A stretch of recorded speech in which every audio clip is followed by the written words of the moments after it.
Meditación de esta noche es Consejos del Rey Salomón. Como ustedes saben, estamos estudiando la palabra del Señor y el día de hoy nos toca reflexionar sobre el capítulo 22 del libro de Proverbios. A manera de introducción diremos que el libro de Proverbios es muy diferente a los otros libros de la Biblia. Hay otros libros que nos hablan, por ejemplo, de la historia del pueblo de Israel, el Génesis, el Pentateuco, o la historia de la vida y la obra del Señor Jesús como los Evangelios, o la historia de la Iglesia, como por ejemplo el libro de los Hechos.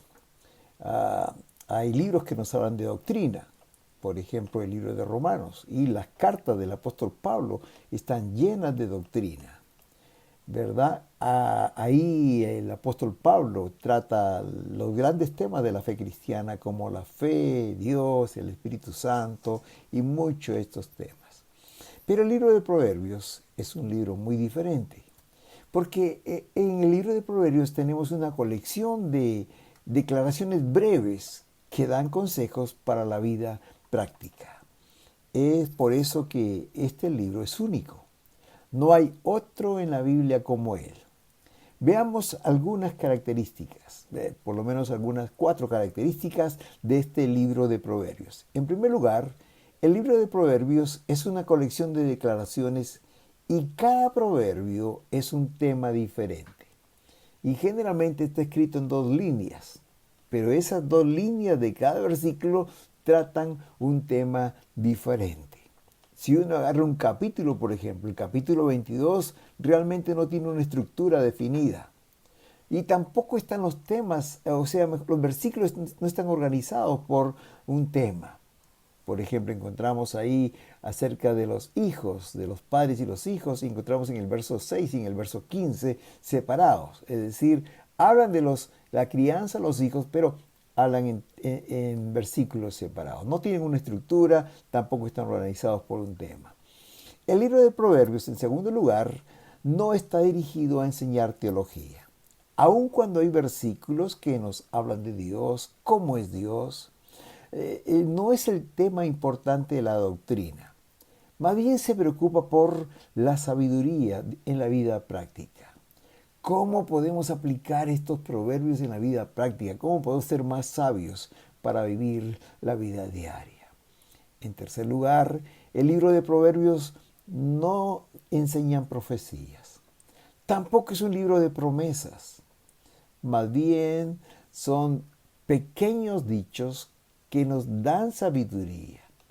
Si los leemos, si los memorizamos, si los aplicamos en nuestras vidas, nos hacen sabios, como dice el mismo proverbio, ¿no? Nos dan sabiduría al vivir.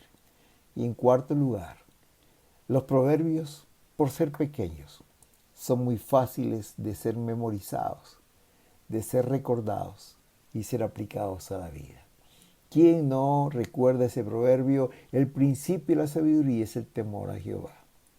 O instruye al niño en su camino y aunque fuere viejo no se apartará de él. Y muchos otros. Son cortitos, son fáciles de recordar, de memorizar y de aplicarlo en nuestra vida. El libro de Proverbios empieza con el capítulo 1, versículo 1, en donde dice: los proverbios de Salomón, hijo de David, rey de Israel.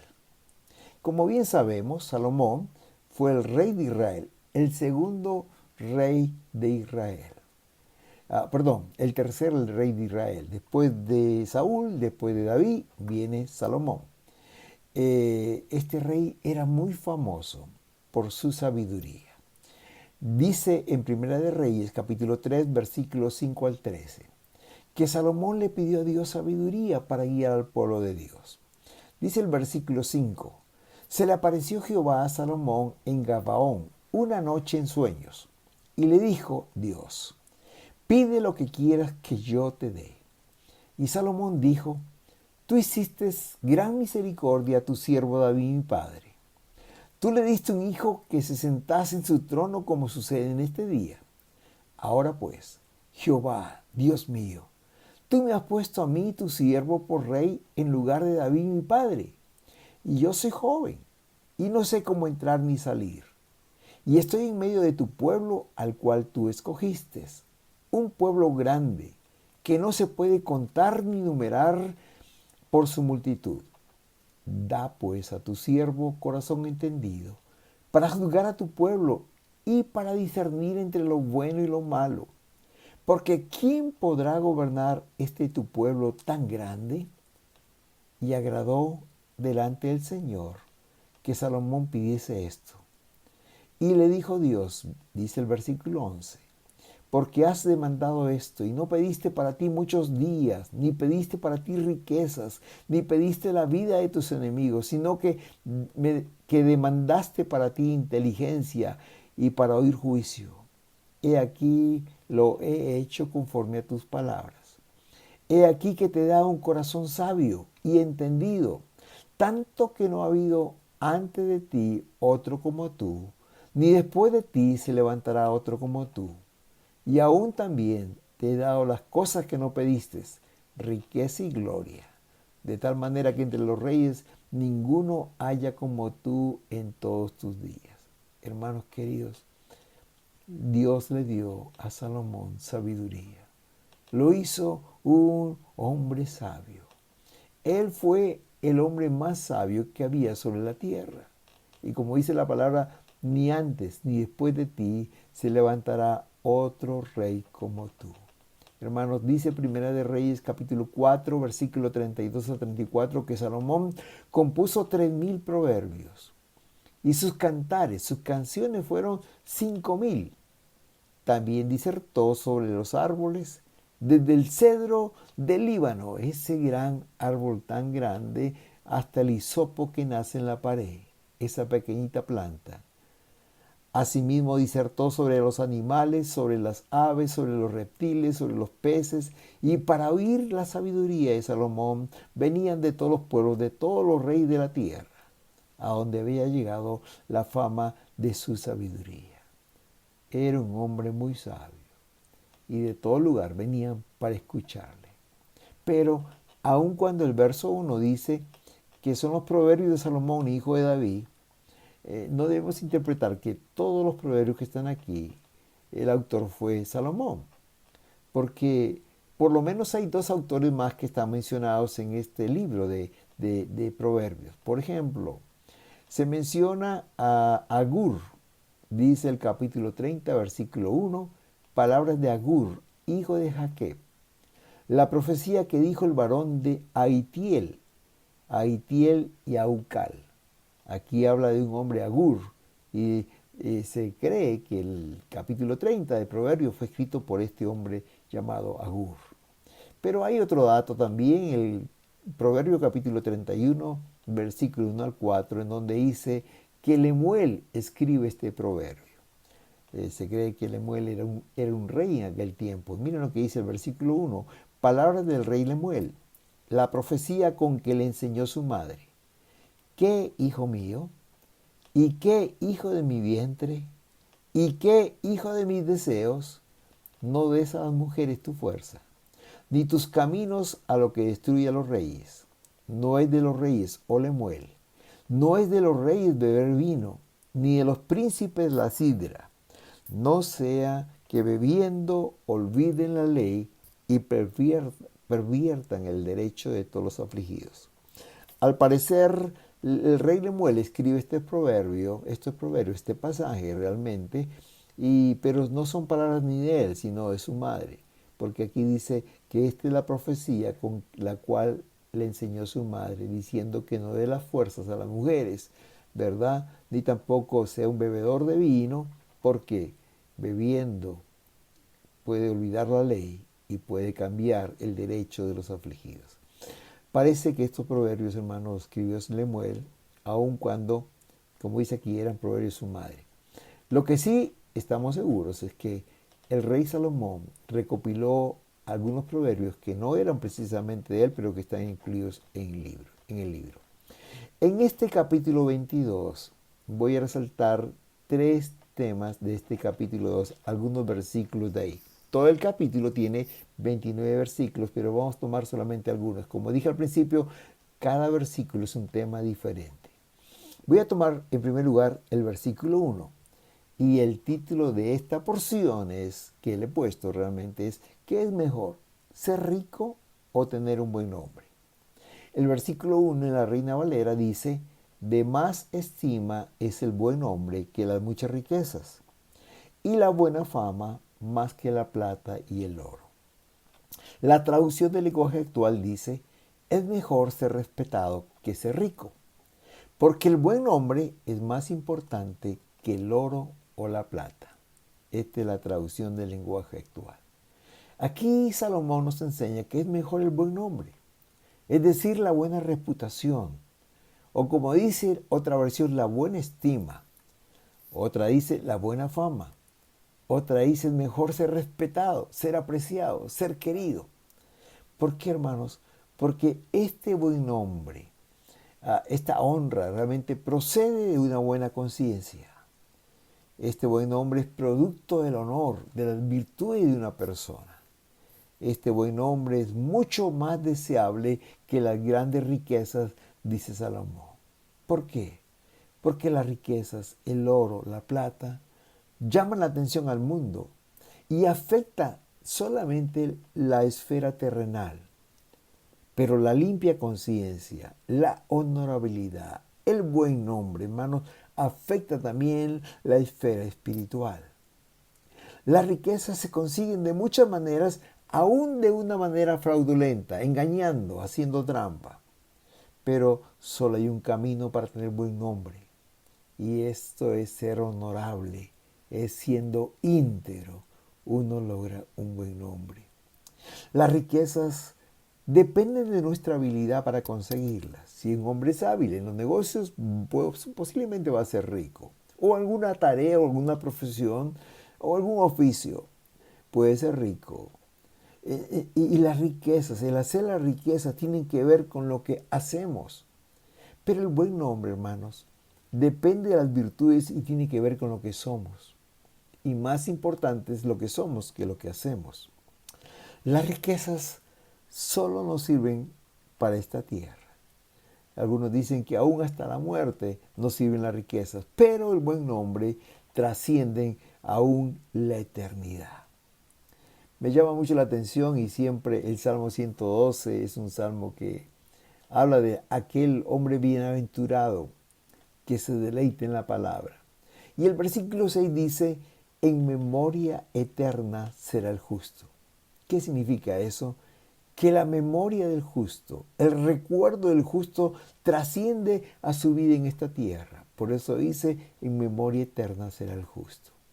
O como lo dice Apocalipsis 14:13, hablando en la misma dirección, dice: bienaventurados de aquí en adelante los muertos que mueren en el Señor. Sí, dice el Espíritu, descansarán de sus trabajos, porque sus obras con ellos siguen. ¿Qué significa? Aquel hombre de buen nombre, de buena conciencia, de buena reputación, este hombre puede ser que muera, pero sus obras seguirán. Sus obras, su testimonio nos seguirá. Por eso dice: en memoria eterna será el justo.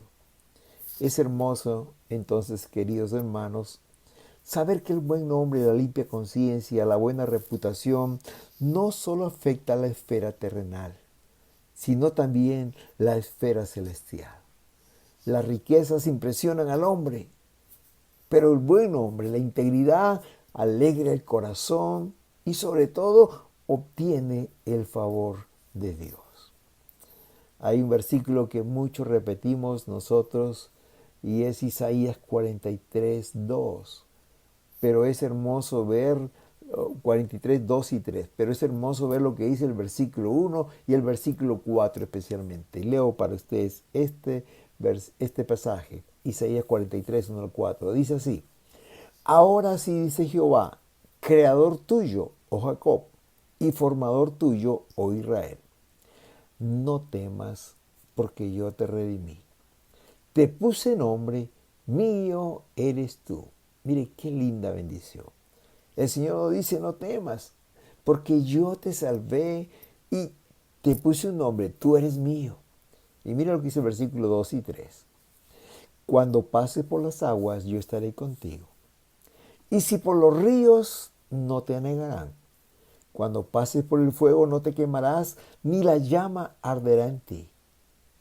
Y miren el versículo 3 y el 4. Porque yo, Jehová, Dios tuyo y el Santo de Israel, soy tu Salvador. Y aquí viene el versículo que me interesa. Todo esto saben por qué sucede. Porque a mis ojos fuiste de gran estima. Fuiste honorable. O sea, fuiste de buen nombre. Fuiste íntegro. Fuiste un hombre sabio, respetado, honorable, recto. Dice, por eso yo te amé. Y daré pues hombres por ti y naciones por tu vida. El Señor nos acompaña, el Señor nos bendice, el Señor nos cuida, aun en el tiempo difícil. ¿Por qué? Porque a mis ojos fuiste de gran estima. Saben que el buen hombre, hermanos, trasciende esta vida terrenal. No es como las riquezas que impresionan en la tierra, sino aún alegra el corazón de Dios y obtenemos el favor de Dios. Alguien dijo que las riquezas se disfrutan, pero hasta la muerte como máximo. Pero un buen hombre sobrevive al hombre y este buen hombre precede a la bendición de Dios. Qué lindo es que el sabio Salomón nos enseña en esta noche que es mejor tener un buen hombre, ser honorable delante de Dios, obtener el favor de Él antes que las riquezas, el oro y la plata de este mundo. El segundo consejo que nos da Salomón es, si amas a tu hijo, instrúyelo, disciplínalo. Dice el versículo 6, instruye al niño en su camino, y aun cuando fuere viejo, no se apartará de él. Y miren lo que dice el versículo 15. La necedad está ligada en el corazón del muchacho, mas la vara de la corrección la alejará de él. Es decir, la vara de corrección aleja al muchacho de la necedad. Hermanos queridos, para un padre y una madre, es un privilegio grande que tenemos de parte de Dios de criar a nuestros hijos. Y esta crianza, queridos, no solo incluye el deber de alimentarlos, de vestirlos, de cuidar su salud, de darles una buena educación, que nada les falte para un buen desarrollo. Y eso creo que todos los padres sobre la tierra queremos hacerlo, queremos cumplir con esto. Pero hermanos queridos, sino que Dios nos ha dado el privilegio, como dice el versículo 22, de instruirlos en su camino, es decir, de enseñarles, no solamente de educarlos y alimentarlos, sino de formarlos, disciplinarlos, de prepararlos en los principios, valores y sobre todo en el área espiritual. A eso se refiere el versículo 22 cuando dice, instruye al niño en su camino y aun cuando fuere viejo no se apartará de él. Es decir, instrúyelo desde que nace, fórmalo, enséñale, prepáralo desde que nace. En la primera infancia, los especialistas dicen que es de 0 a 5 años, en su niñez de 6 a 11 años y ya un poco menos en la adolescencia de 12 a 17 años, y aún en su juventud, porque para los especialistas en el desarrollo del niño, la niñez es la etapa más importante en el desarrollo de una persona. Pues es aquí, en la niñez, de 0 a 11 años, especialmente de 0 a 7 años, donde adquieren los niños la habilidad psicosocial, la habilidad emocional, fundamentales para un desarrollo saludable, pero también aquí se sientan las bases de los principios y los valores en el área espiritual, en los valores cristianos. Aquí se pone la base firme de lo que esta persona será en el futuro. Por eso que la enseñanza bíblica en esta noche apela a esto, instruye al niño en su camino. Alguien ha dicho que debemos instruir a nuestros niños de 4 formas. Si queremos que este verso 22 sea una realidad en la vida de ellos. Primero, enséñales la palabra de Dios. Segundo, echa mano de la disciplina. Tercero, dale un buen ejemplo. Y cuarto, mantén a tus niños en oración. Primero, instrúyelos. Instrúyelo en su camino, con la palabra de Dios, y aun cuando fuere viejo no se apartará de él. Hermanos queridos, digo siempre esto y no me cansaré de testificar. Doy gracias a Dios por la instrucción que nos dieron nuestros padres en los caminos del Señor. No estaríamos aquí, queridos, si no nos hubieran instruido cuando niños. Y aun cuando en la adolescencia o en la juventud nos alejamos por un tiempo, volvemos al camino. La palabra se cumple. Dice, aun cuando estemos viejos, no nos apartaremos de él. Querido, enseña la palabra de Dios a tu hijo. Aun si es pequeño, mejor. Aun si es un bebito, mejor. Porque los niños entienden las verdades del Evangelio mejor que los adultos. Es muy interesante lo que dijo Jesús allí en Mateo 11:25. Miren qué tremenda palabra. Jesús dijo, en aquel tiempo respondiendo Jesús dijo, te alabo Padre, Señor del cielo y de la tierra, porque escondiste estas cosas. ¿Qué cosas? Los misterios de Dios. Dice, escondiste estas cosas de los sabios y de los entendidos y las revelaste a los niños. Tremendo. Hermanos, los niños entienden las verdades del Evangelio. Los misterios más profundos de la fe la entienden mejor que los adultos. Por eso Jesús dijo, la escondiste de los sabios, la escondiste de los entendidos, pero se la revelaste a los niños. El Señor nos enseña en la palabra que la fe de un niño es genuina, por ejemplo. El niño todo lo cree. Es por eso que Jesús los puso como un ejemplo de fe. En Marcos 10:15 dice la palabra. Jesús dijo, les digo la verdad. El que no acepta el reino de Dios como un niño, no entrará jamás en él. Leo en la palabra de Dios para todos, en la versión palabra de Dios para todos.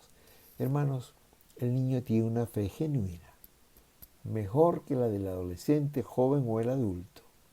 Alguien dijo que si uno predica a 100 personas adultas, 10 se convierten y 90 no. Pero si uno predica a 100 niños, 90 se convierten y 10 no. Porque el niño tiene una fe genuina. Y me impresiona lo que dijo Jesús de la alabanza de los niños. Uno piensa a veces que la alabanza de los niños es un poco, no es tan genuina o quizás no es la mejor o hace mucho ruido, lo que fuere. Pero hermanos, dice en Mateo 21:16, y le dijeron, ¿oyes lo que estos dicen? Había niños haciendo bulla, gritando, alabando a Dios. Y Jesús les dijo, sí, yo escucho esto. Dice, ¿acaso tú nunca leíste que de la boca de los niños y de los que maman perfeccionaste la alabanza? Oh, hermanos queridos, como lo dice la Nueva Biblia de las Américas, dice, le dijeron, ¿oye lo que dicen estos niños? Jesús le respondió, sí, ¿nunca han leído de la boca de los pequeños y de los niños de pecho te has preparado alabanza?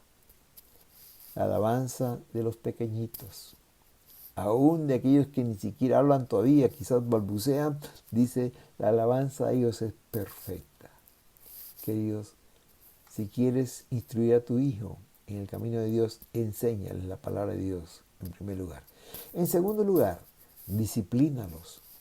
Dice el versículo 15 de este capítulo 22 que la necedad está ligada en el corazón del muchacho, mas la vara de corrección la alejará de él. Disciplinar significa cambiar de rumbo, enderezar los pasos de una persona.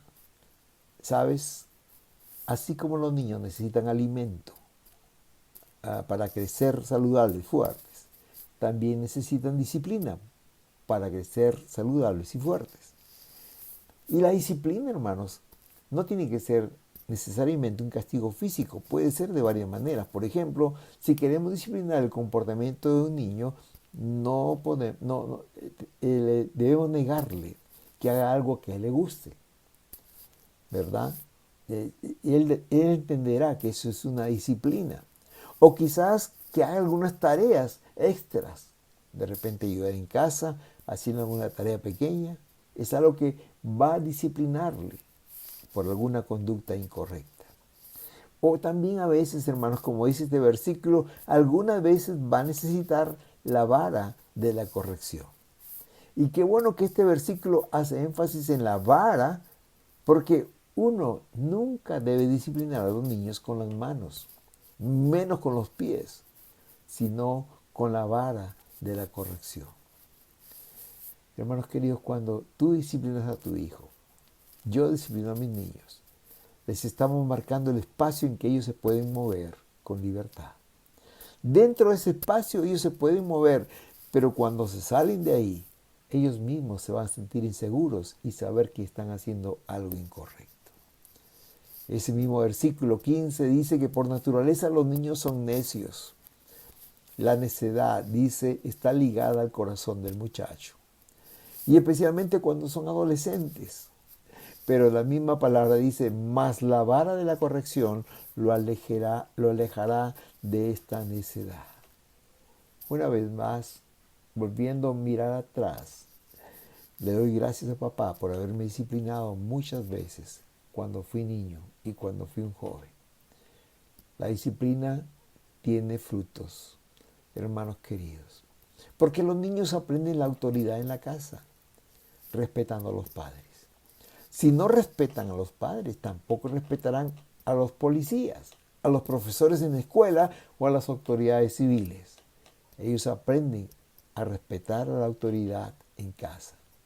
Hermanos, no solamente enseñan la palabra, sino disciplínalos, instrúyelos, disciplínalos. En tercer lugar, dales ejemplo. Los niños aprenden más por la imitación que por lo que escuchan. Al final se comportan haciendo lo que ven, no lo que escuchan. Si somos amables, ellos serán amables. Si gritamos en casa, ellos también gritarán. Si somos amorosos con la esposa, ellos lo serán cuando se casen. Si somos trabajadores, ellos imitarán esto también. Si usted va a la iglesia, ellos desearán ir a la iglesia. Si usted ora en casa, ellos también lo harán. Y cuando crezcan, si usted lee la Biblia, ellos lo imitarán. Si usted ayuda a los necesitados, ellos querrán hacerlo también. Sea un buen ejemplo para sus niños. Así como mamá Eunice y la abuela Loida lo fue para Timoteo, como dice 2 Timoteo 1:5. Me acuerdo, decía Pablo, de la fe sincera que tienes. Primero la tuvieron tu abuela Loida, tu madre Eunice, y estoy seguro que en ti también está. Hermanos, sea un ejemplo para su hijo. Y en cuarto lugar, ore por sus hijos. Ore siempre por ellos. Lléveles a la presencia de Dios. Hermanos, Dios logrará en sus hijos lo que usted no lo puede lograr. Ore siempre por ellos, no solo cuando están enfermos o tengan problemas. Arrópelos con oración. Hay muchos motivos por orar, ¿verdad? Y ore por la protección de Dios para sus hijos. Ore para que les dé sabiduría en las decisiones. Ore para que tengan buenos amigos. Ore para que el ángel del Señor acampe alrededor de ellos y los defienda. Ore para que el Señor los proteja de las enfermedades. Ore para que el Señor los cuide de accidentes. Ore aún por sus esposas o sus esposos.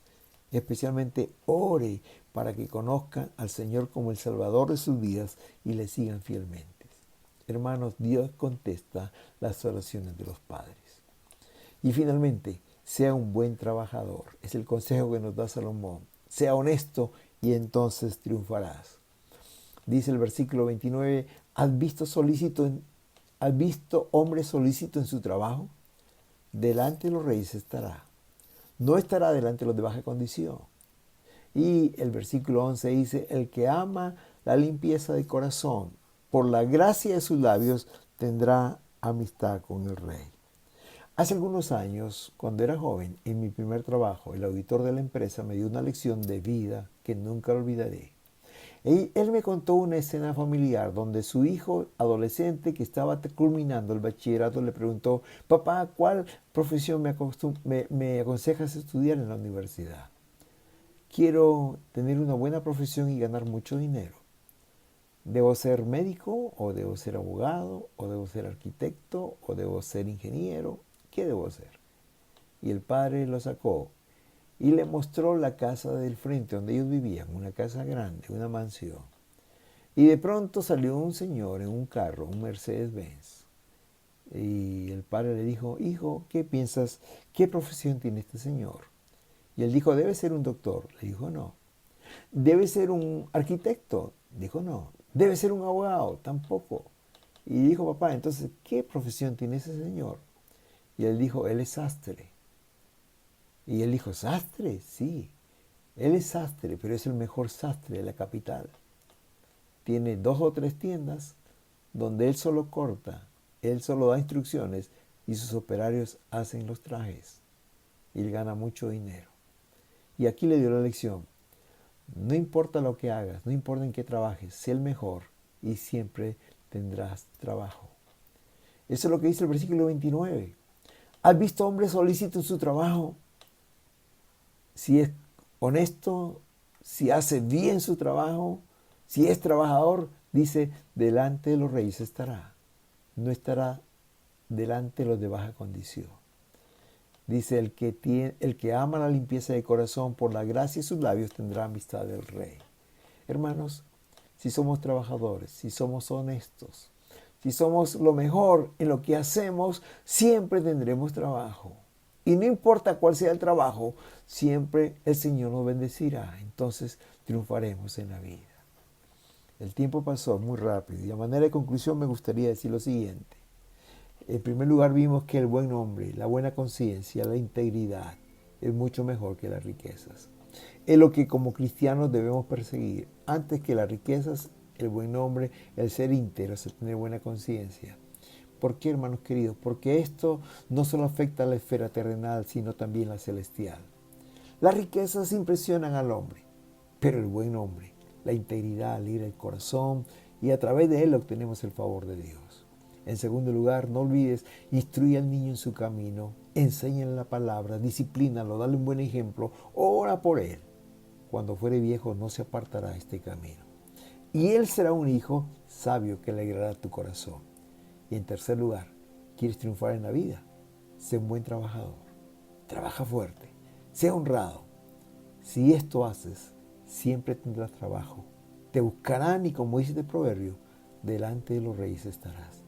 Que el Señor te bendiga. Amén. Amén.